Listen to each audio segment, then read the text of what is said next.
আলহামদুলিল্লাহ সেরকম স্বাদ। আলহামদুলিল্লাহ নিজেদের গাছের নিয়ামত। এখন আছি আমি লিচু গাছে, নিজেদের গাছের লিচু। গ্রামের সৌন্দর্য আপনাদের কাছে তুলে ধরার চেষ্টা। এই প্রচন্ড গরমকে উপেক্ষা করে আমি উঠে গেছি লিচু গাছে, যা নিজের হাতে ভাঙবো আর খাবো, আপনাদের দেখানোর চেষ্টা করবো ইনশাআল্লাহ। আল্লাহর দেয়া বছরের নিয়ামত লিচু, যা খেতে খুবই সুস্বাদু হয়ে থাকে। আলহামদুলিল্লাহ দেখতে পাচ্ছেন আমার হাতে এক থুল লিচু, আমি ভাঙতেছি লিচু গাছে। এখন আপনাদের দেখানোর চেষ্টা করতেছি নিজেদের হাতের লিচু।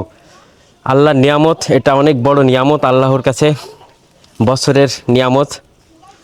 দেখতেছেন লাল টকটক হয়ে গেছে, বাদুড়ে খেয়ে ফেলতেছিল, এর জন্য আজকে গাছে ওঠা এবং নিজেই ভাঙতেছি। কতটা পারবো ভাঙতে জানি না, চিকুন ডালের উপর বসে আছি, দেখতে পাচ্ছেন গাছে বসে লিচুর স্বাদ নিচ্ছি। আলহামদুলিল্লাহ সেরকম স্বাদ।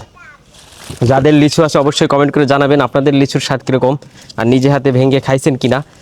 গ্রামের সৌন্দর্য এরকমই, নিজেদের গাছের হাতের সব কিছু খাঁটি, সব কিছু পাওয়া যায়, নিজেরা ভেঙে নিজেরাই খাওয়া যায়। গ্রামের সৌন্দর্যটাই এমন।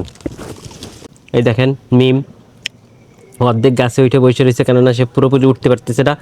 আর ছোট পুস্কু যে নিচে দাঁড়ায় আছে গাছের নিচে পাখা হাতে নিয়ে, বাদুড় এরকম খাই শেষ করছে। তারপরে যতটুকু আছে আলহামদুলিল্লাহ, এই যে বাদুড় এরকম খেয়ে ফেলায়, ভাঙতে পারি নাই। প্রতি বছর এই লিচুগুলো আমার ছোটো ভাই ভাঙে, যেহেতু আমার ছোটো ভাই এবার দূরপ্রবাসী হয়ে গেছে, এবার ভাঙতে পারি না, আমি ভাঙছি। প্রতি বছর সেই দেখভাল করে এবং ভাঙে, এবার সব কিছু দেখাশোনা সেই করে। এবার এই বছর নাই, সে দূরপ্রবাস, এর জন্য আমি ছুটিতে আসে ভাঙতেছি আর গাছে বসেই খাচ্ছি। সেই স্বাদ বছরে একবার আসে, আল্লাহ দেয় সেই নিয়ামত।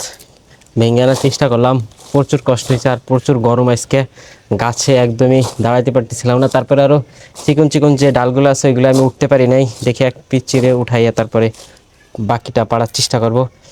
আর আল্লাহর নিয়ামত যেহেতু বছরের নিয়ামত, আমাদের এই গাছের লিচুটা খুবই সুস্বাদু এবং মিষ্টি।